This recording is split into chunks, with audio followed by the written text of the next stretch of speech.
വായ്പമാറിനെതിരെ നടപടി ഞങ്ങൾ എടുക്കും ആവശ്യം വരുമ്പോൾ. അത് നിങ്ങൾ കാണേണ്ടിയില്ല. അത് നിങ്ങളെ ഇടപാടല്ലേ, ഞങ്ങൾ ആഭ്യന്തര പ്രശ്നമല്ലേ, അത് ഞങ്ങൾ കൈകാര്യം ചെയ്തോളാം. നിങ്ങൾക്ക് വേറെ ഒന്നും പറയാനില്ലാണ്ടിരിക്കുമ്പോൾ ഓരോന്നിങ്ങനെ പറഞ്ഞുകൊണ്ടിരിക്കുക. ഞങ്ങൾ നടപടി എടുക്കും, ആവശ്യമായ നടപടി എടുക്കും. ആയില്ല, വന്നില്ല. ചാർജ് ഷീറ്റ് വരട്ടെ. ചാർജ് ഷീറ്റ് വന്നാൽ ഞാൻ നേരത്തെ പറഞ്ഞാണല്ലോ. ചാർജ് ഷീറ്റ് എന്ത് എങ്ങനെ കുറ്റം തെളിഞ്ഞിട്ടില്ലല്ലോ. കുറ്റം തെളിയണമെങ്കിൽ ഇപ്പം തെളിയോ? കുറ്റം എന്താണെന്നുള്ളത് പോലും വന്നില്ല. കുറ്റം വരട്ടെ, അപ്പോൾ നമ്മൾ നടപടി എടുക്കും. അടങ്ങംപള്ളി അടക്കൊണ്ട് നിങ്ങളുടെ സ്വപ്നാണെന്നാണ് ഞാൻ പറഞ്ഞത്. അതൊക്കെ പറയും. അതൊരു സുതാര്യമാണ്, എല്ലാം പറയും.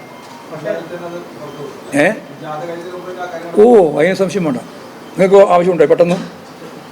അല്ല, ഇന്ന് വേണമെങ്കിൽ ഞാൻ പയ്യന്നൂർ സമാപിക്കുന്നില്ല, അവിടെ തരാം. ഇതിനൊന്നും സംസ്ഥാന നേതൃത്വം ജില്ലാ കമ്മിറ്റിയോട് പറയേണ്ട കാര്യമൊന്നുമില്ല. ജില്ലാ കമ്മിറ്റിക്ക് തന്നെ നേരിടാം. ആ കാര്യമെല്ലാം പറയാൻ പറ്റുന്നേ ഉള്ളൂ. നടത്തി ഒരുപാട് നിർദ്ദേശങ്ങൾ വന്നിട്ടുണ്ട്. കാസർഗോഡിൻ്റെ വികസനവുമായിട്ട് ബന്ധപ്പെട്ട നിരവധി കാര്യങ്ങൾ ഇന്ന് രാവിലെ ഇവിടെയുള്ള പ്രധാനപ്പെട്ട വ്യക്തികളുമായിട്ട് നടത്തിയ ചർച്ചയിൽ അവർ ഉന്നയിച്ചിട്ടുണ്ട്. ആ ഉന്നയിച്ച കാര്യങ്ങളൊക്കെ ഞങ്ങൾ പ്രകടനപത്രികയുടെ ഭാഗമായിട്ട് മാറ്റാൻ പറ്റുന്നതെല്ലാം അതിൻ്റെ ഭാഗമാക്കി കാസർഗോഡ് ജില്ലയുടെ വളർച്ചയുമായി ബന്ധപ്പെട്ട് പറയും. അതിൽ സംരംഭകർ തന്നെ വന്നിട്ട് ഗവൺമെൻറ്റിനെ അഭിനന്ദിക്കുന്ന നില സ്വീകരിച്ചിട്ടുണ്ട്.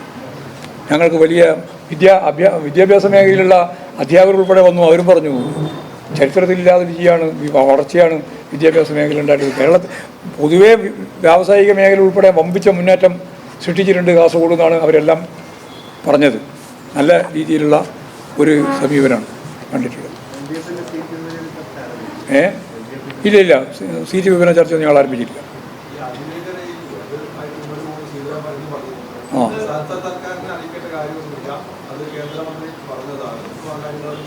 അത് പറഞ്ഞതെങ്കിൽ ഇപ്രാവശ്യത്തെ വേണ്ട. നിങ്ങൾ ആരോടെന്ന് ചോദിച്ചതുപോലെ ഈ 7 പ്രധാനപ്പെട്ട കോറിഡോർ തീരുമാനിച്ചിട്ടുണ്ട്. അതിലില്ലല്ലോ. ഞങ്ങൾ ശ്രീധരൻ കൊണ്ടുവരുന്നതിലും കുഴപ്പമില്ല. അത് കാസർഗോഡ് മാറ്റണമെന്ന് മാത്രമേ ഞങ്ങൾക്ക് അഭിപ്രായമുള്ളൂ. ഇപ്പോൾ കണ്ണൂർ വരെയാണ് പറഞ്ഞിട്ടുള്ളത്. കണ്ണൂർ എന്നുള്ളത് കാസർഗോഡ് വരെ മാറ്റണം എന്നുള്ള അഭിപ്രായം ഞങ്ങൾക്കുള്ളൂ. ഞങ്ങൾക്ക് അതിൽ വേറെ പ്രശ്നമൊന്നുമില്ല, തർക്കമൊന്നുമില്ല. വരുന്നതിനും ഞങ്ങൾക്ക് തർക്കമില്ല. RRTC ഞങ്ങളിപ്പോൾ മുന്നോട്ടേക്ക് വെച്ചിട്ടുണ്ട്. അത് ശ്രീധരൻ്റെ പരിപാടിക്ക് കേന്ദ്ര ഗവൺമെൻറ് അംഗീകാരമില്ല എന്ന് മനസ്സിലാക്കിയപ്പോഴാണ് അത് വെച്ചത്. ബഡ്ജറ്റിൻ്റെ ഭാഗമായിട്ടൊന്നും വന്നിട്ടില്ല.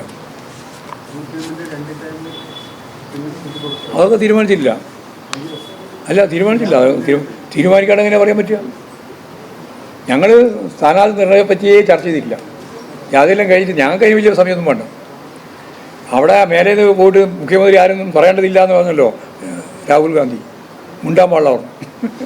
മുഖ്യമന്ത്രി ആരാ? മുണ്ടാൻ പാടില്ല. കാരണം എത്രയാളാണ് മുഖ്യമന്ത്രിയായിട്ട് വരുന്നത്? അത് പറഞ്ഞു വെച്ചിരിക്കുകയാണ്. ഞങ്ങളെ സംബന്ധിച്ച് ഞങ്ങൾക്ക് പ്രശ്നമില്ല.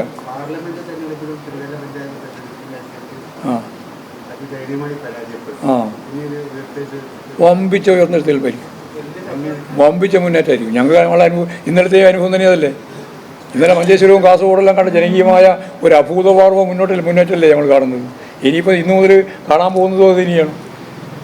ജനങ്ങളുമായിട്ട് ഞങ്ങൾ സംവദിച്ച് കഴിഞ്ഞിട്ടുണ്ട്. കേരളത്തിലെ മുഴുവൻ വീടുകളിൽ ഞങ്ങൾ കയറിയിട്ടുണ്ട്. മിക്കവാറും ആ കയറിയ എല്ലാ സ്ഥലങ്ങളിലും ഞങ്ങൾ ചർച്ച ചെയ്തിട്ടുണ്ട്.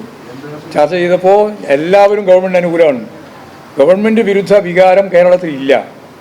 UDFകാരുടെ ഏക തുരുപ്പ് ചീട്ട് അതായിരുന്നു. അതില്ല എന്ന് കനകോലും പറഞ്ഞു. പിന്നെ ഇനി ആര് പറയാനാ? കനകോലുണ്ട്. മനസ്സിലായില്ലേ? കനകോലുവിൻ്റെ വിലയിരുത്തലാണ്. 110 സീറ്റ് വാങ്ങും. പോരെ? അല്ല, ഈ വേണമെങ്കിൽ നമുക്ക് വർദ്ധിപ്പിക്കും.